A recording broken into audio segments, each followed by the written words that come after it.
Ready to Love, episode 6. And boy, oh boy, I know it ain't Sunday, but some preaching needs to go on up in here, and I'm about to preach today. Let me tell you something.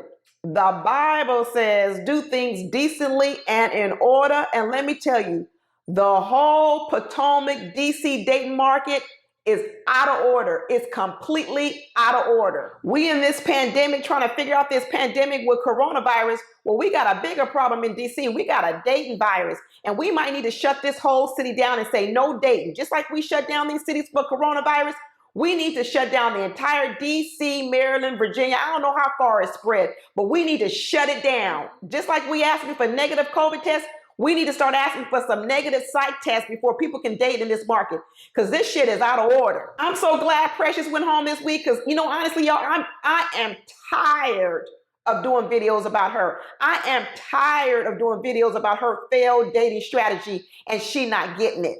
Dakiya too, I am tired of talking about Dakiya chasing men. But you know what? It all came to a head this week. The sad thing is when Precious went home, she went home talking about she ain't learned nothing.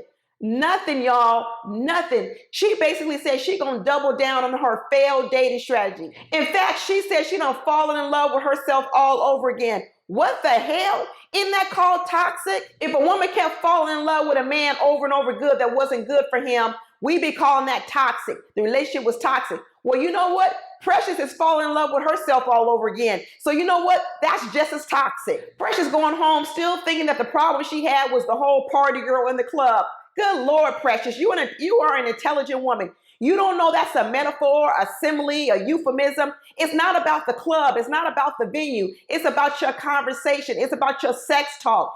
It's talking about you like in a pickup club, a sex club. A sex club can be anywhere. It don't have to be in the club. She took that statement literally. So she spent the rest of this time talking about, I'm not a party girl and I know how to come home. Girl, that's not your problem. And once again, they didn't tell her the truth. So here she is leaving the show talking about she gonna double down on this behavior. This is ridiculous. Then at the end of the show, we find out Dakiya might be pulling a Carrie from last year, a Shiloh 2.0 from last year, using all this veiled language, talking about how they felt a certain kind of way, making us think that the man has done something so egregious, something that's, you know, really physically harming. And we find out all he's done is hurt her damn feelings. Good Lord. I don't know what the story is going to be because we didn't see it all. We don't know if it's rejection. We don't know if she got jealous of Carmen. We don't know. So it's all speculation. But I can tell you what, she didn't mention nothing about no physical harm. And when they showed Eric, all he was talking about was he hurt her feelings. And so it just sounds like the same old stuff from last year. These women who can't take rejection, they love to be the assertive ones, but they can't handle what comes along with it. That's what I told you. Women, you ain't about this life. Stop trying to chase men because you ain't about the life of rejection. And when you chase, you got to be prepared for rejection. Even Joy, Miss Self-Assured, she even got tripped up in this episode. Everybody thought Joy was walking around with the self-confidence of, I don't know, Barack Obama or somebody. But she even got tripped up this episode because she was in the bottom. And when Demetrius had to deliver her the bad news, she switched and turned the gun on him. I know that Demetrius is a 21-year war veteran, and he probably got trained in hand-to-hand combat, but he wasn't prepared for Joy because when he pointed that gun at Joy, Joy switched and turned that gun back around on him. That was something else, Joy. Even Joy couldn't take the rejection. And you know, in her confessional, she did go ahead and apologize and said, you know what, I'm sorry for shooting the messenger. Well, it's too late now, Joy. You done killed the man. He's dead. The show started off telling everybody he wanted them to take out their second choices. I already knew this was going to be a problem. So after Tommy said that, Tori took a drink. He says, oh, shoot, I didn't have no second choice. I know you did, Tori. All your eggs was in one basket with Sabrina. He decides he's going to take out Precious. He said in the past, all the conversations have been empty. Well, I don't know what you're expecting. It's either going to be empty or you're going to be talking about sex, one of the two. And guess what? It was both empty and sex. I mean, when Tori asked Precious, you know, what makes you tick? There go Precious. I don't know if we need to be lovers, friends. There she go, bringing in the sex element right off the bat. This girl don't know how to stay away from it. She don't know how to stay away from it. But you know what Tori said? Tori said, I'm down for it. He said, I'm the kidney smasher. He's like, you want to talk about sex? Let's get in the ring. Let's really get in the ring. Let's get in the ring with somebody who really knows how to talk about sex. And you know what? the kitchen was too hot for Precious, because once Tori jumped in that ring and started talking about smashing kidneys and all this other kind of stuff, all of a sudden now Precious like, oh my God, oh my God. And that's the problem. A lot of these women, they're used to being the assertive one. But when it gets turned on them, when a real sex talk comes on them, they can't handle it. And you know what? Precious couldn't handle Tori's sex talk. She couldn't handle it at all. Tori gave her a little kiss goodbye and said, I ain't interested in her. I only got eyes for Sabrina. And that was the end of that. Tori still wrapped up in Sabrina, but Sabrina was out dating other people this episode. She ended up having a date with Donovan. I told you she needed to go over there to Donovan. He from Cali. She had on her list she wanted to move to California. Lo and behold, we found out she's from California. I told y'all that 2 episodes ago. You might need to hire me as your dating coach, because I'm over here I'm setting up the right people, I guess. So we find out that Sabrina is only 5 months out of her divorce. Oh, I tell you, Sabrina know how to keep a secret. You know, a lot of these other women, they lead with all their negatives first, but not Sabrina. She holds it close to the chest. She holds her cards. But we find out she's only 5 months out of her divorce. What the hell, Sabrina? 5 months? You done got over a whole 10-year relationship in 5 months? Dang, girl, I didn't even get over my dead dog in 5 months. Shoot, Sabrina's cold. I told you, Sabrina is all business. She like the type of boss that would fire you through email. You come in the office, you try to log in, and next thing you know, you locked out of the whole entire system. And then you find a little email talking about you fired. Donovan better watch out. I know they had a good date and they was vibing and all. Sabrina was like, if I had a couple of dates, I would have slept with them. Girl, that's what I'm telling you. I know what Tori and Sabrina were talking about. Now you saw that little nasty side of Tori. I told y'all that Sabrina and Tori's conversations was just like that. That's why Sabrina liked Tori. I told you, Sabrina liked Tori because Tori was the one she's going to roll around in the bed with, and Demetrius was the one she's going to want to take to the board meetings and the corporate dinners. And now that you got a taste of that talk that Tori spits, now maybe you'll believe me. But Sabrina and Donovan came away feeling pretty good about themselves. They have some chemistry and they might get along. 2 Cali people, they might be better suited than this DC Cali combination, because I don't know, the DC Cali combination ain't a good combination. But Donovan took out Dakiya too, but you know what? He got a whole different flavor. And let me tell you, Donovan couldn't even get his seat in the ass before Sabrina was talking about how good he looks. Dakiya was talking about how good he looks and how excited she is to see him. And if he had shown up on day 1, she would have made a beeline to him.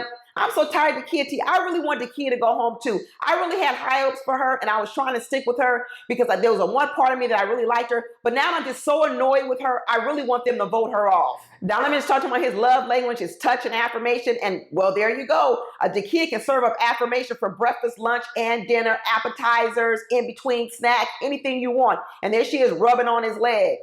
Donovan took out Carmen too, but you know, Carmen was talking all that sex talk too. Carmen is just a competitor. She just likes to outdo everyone. I kind of believe what Dakiya was saying. I don't even know if Carmen really has eyes for anybody on this show, but I don't think she likes any of these other people. And all that stuff she was doing on the date with Donovan, I just think that was just all for show. I just think she likes to win. I think she's competitive. Clifton made it clear that his real choice was Joy, but he said, you know, I'm willing to go out with Dakiya again.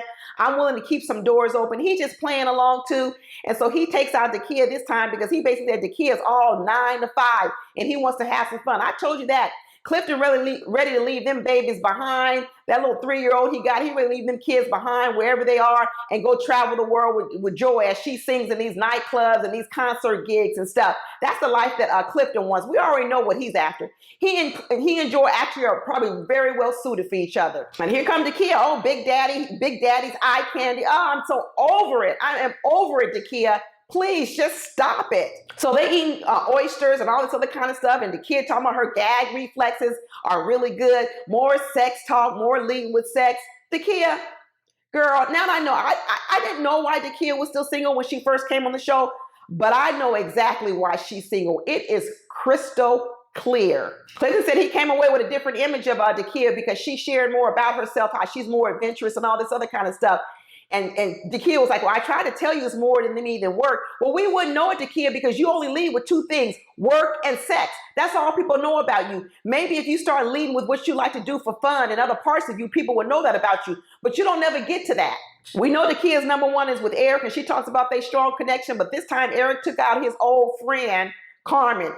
Yeah, like I said, people who know each other for 4 or 5 years, but they didn't date, and all of a sudden now because they're on the ready to love, they're gonna make a love connection. I don't believe it. They may make a sex connection, but it ain't gonna be no love connection. And all this bullying talk, Carmen talks about little Dakiya. She's out just to squash Dakiya. That's all.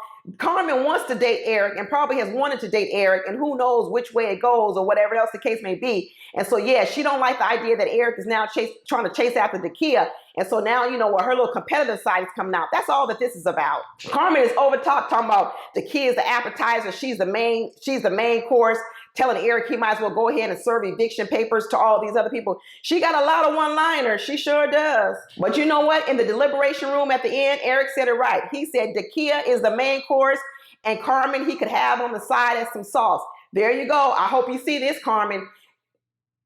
He ain't interested in you that kind of way. If he was, he would have made a move on you long time ago. And this whole thing that happens between Eric and Dakiya at the end, where she started talking about she don't want to date Eric anymore, it might be some sex surrounding it, but it ain't no love connection. She might get turned off and intimidated by Carmen with Eric, just like she got all unraveled and discombobulated when Carmen was in the kitchen with Eric when they was cooking at that little beach retreat. Dakiya ain't comfortable in no position except being the aggressor or the assertive one. That's it. That's the only position she's comfortable in. She ain't comfortable being pursued. She ain't comfortable seeing another woman pursue a man she likes. She ain't comfortable seeing the man she likes pursue another woman. Nothing. The only position she's comfortable in is being the assertive one. She is a one-gear woman. That's it. Demetrius went and took out Tina because he said, you know what, let me see Tina as a second choice, even though his eyes are for Sabrina. And Tina came in hot. She came in, guns blazing. I was like, girl, settle down. What's going on? I don't know. A lot of these women got a thing about Demetrius, and it ain't a good thing. They somehow think Demetrius sits back too much. And I guess they want Demetrius to be more assertive because Tina was like, you didn't even talk to me at the pool party. And now you sitting in front of me trying to go out on a date with me. I don't believe you. I heard that, Tina. It's okay being suspicious, but girl, you ain't got to spit it out like that. You could have sat back and let the man show you what he's there for first. I don't know. I didn't like that move, Tina. I didn't like it, and neither did Demetrius. You just saw the look on his face.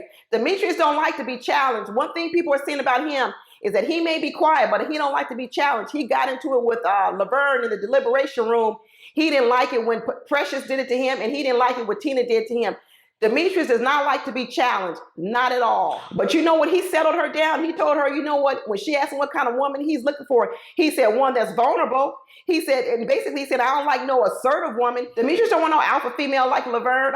He said he needs that woman to be compassionate and vulnerable. He said he's not with all that assertiveness that these DC women are bringing. Demetrius don't like that. But Tina recovered. She said she's looking for someone with accountability. You know, she wants transparency. She laid it down pretty good. I like the fact that she could articulate what she wanted.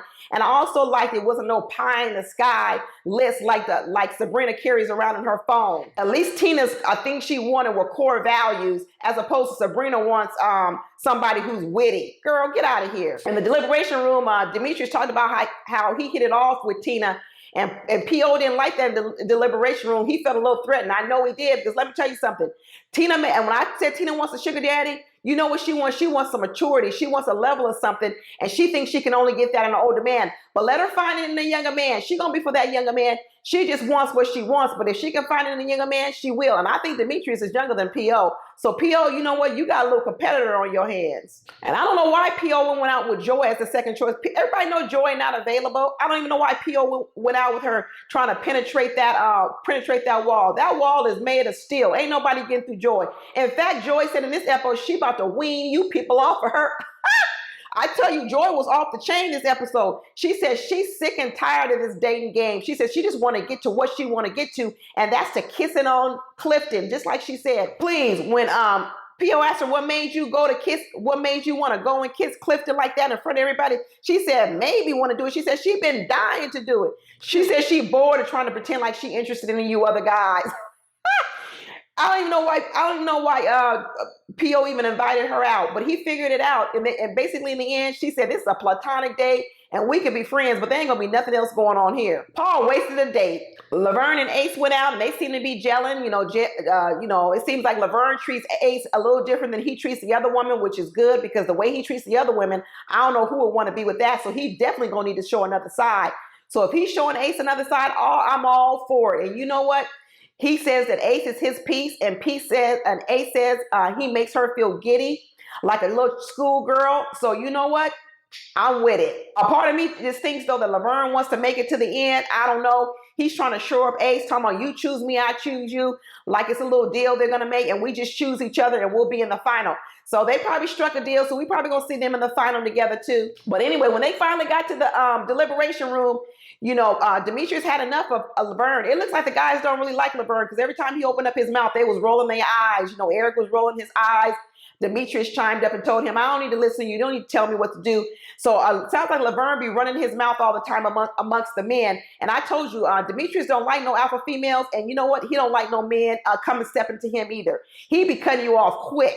And so they decide that, you know, Joy and Precious going to be in the bottom. And Precious is all mad when Demetrius has to tell her that she's going to go home. And here is Precious getting all mad talking about, you know, it's Demetrius who's spreading these rumors about me that I like being in the club. See, that's what happened, Demetrius. You put yourself in that trick bag because you weren't honest with her in the beginning. Now she thinks this is all about you, only you, that you spread rumors about her, that you sullied her name, and it's all about her being in the club. And she says she don't even like clubs and that she knows how to come home. This is what happened. This has turned around on Demetrius when what he should have done was he should have just been open, honest, and forthright and told her no man wants all this sex talk, period. But anyway, Clifton was the one that actually had to tell Precious she was going home. And in the end, you know what? Clifton didn't even let Precious finish her meal. Shoot, she was in the middle of eating, and he told her, "You not ready to love." Then she had to take a drink. I said, damn, Clifton, you could at least wait until she finished her meal and finish that drink. Or who knows, maybe Precious was trying to stretch out that day so long. He was like, shit, this ain't never going in. I'm going to just tell her now. Demetrius was the one that had to tell Joy that she was still ready to love, but told her, you know, that she'd been put on notice. And we're going to get the long story version of what happened with Dakiya and Eric next week to figure out what really went down and if this is really over just some hurt feelings and some rejection. I'm so tired of this.